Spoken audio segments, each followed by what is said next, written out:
Lors d'une précédente réunion, vous avez laissé entendre que le chiffre, vous avez parlé du chiffre 666, et vous avez laissé entendre qu'il y a certains chrétiens qui sont déjà marqués. Comment pouvez-vous expliquer cela? Certains chrétiens, certaines personnes, oui, bien sûr. Alors, ce qu'il faut savoir, c'est que le chiffre 666, dont il est question dans Apocalypse 13, nous parle de la trinité diabolique. D'accord? D'abord, il faut se poser la question, pourquoi 6? 6 est le chiffre de l'homme, le nombre de l'homme. L'homme a été créé au 6e jour, selon Genèse 2 et Genèse 1.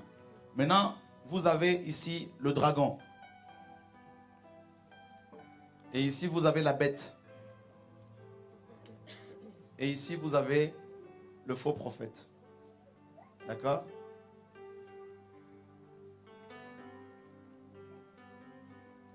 Donc, c'est la trinité diabolique. D'accord? Maintenant,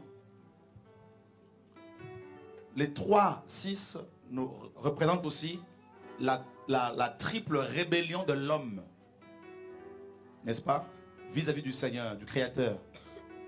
Et maintenant, cette marque de la bête, elle est d'abord spirituelle. Vous devez savoir que Satan singe toujours Dieu. Dans Deutéronome chapitre 6, à partir du verset 4, il y a ce que la prière juive la plus connue, Shema. Hein? Shema Israël, Adonai, Elohenu, Adonai, n'est-ce pas? Rehad. Et Dieu demandait dans ce passage de Deutéronome 6 que les Hébreux aient sur leur front la marque de la parole de Dieu. Pourquoi le front? Le front, c'est la pensée. Et la main, c'est l'action. Nos actions sont les résultats de nos pensées. Nous pensons et nous agissons. D'accord? Donc, maintenant, la marque de chrétien, selon Éphésiens 1,13 et Éphésiens 4,30, c'est le Saint-Esprit. D'accord? Nous sommes scellés du Saint-Esprit. D'accord? Et il est saint. Donc, la marque de chrétien, c'est la sainteté. On reconnaît qu'une personne est chrétienne, non parce qu'elle va dans une assemblée locale, non parce qu'elle prie, mais parce qu'elle est dans la sanctification, parce qu'elle vit dans la sanctification.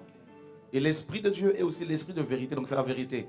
Maintenant, selon 1 Timothée chapitre 4, la marque de la bête, c'est aussi l'esprit de la bête. D'accord? On dit bien la marque de la bête. Donc la bête en question, c'est l'homme impie. D'accord? C'est l'homme impie. Donc cette marque-là, elle est d'abord spirituelle. Et c'est tout simplement le péché. Le péché. Et c'est au niveau de la conscience.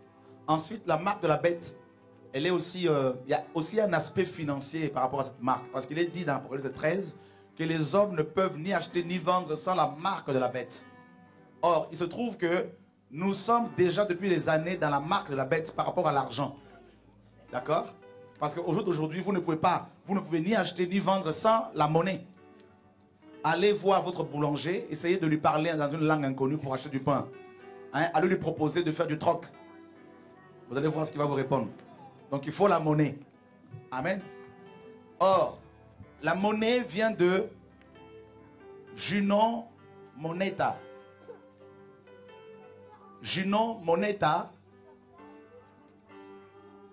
a donné juin, le mois de juin, d'accord, dans notre calendrier grégorien. Et Junon Moneta était, chez les Grecs, l'épouse et la sœur en même temps de Jupiter. D'accord? Et Junon Moneta, chez les Grecs, était considérée comme, c'était une déesse, hein?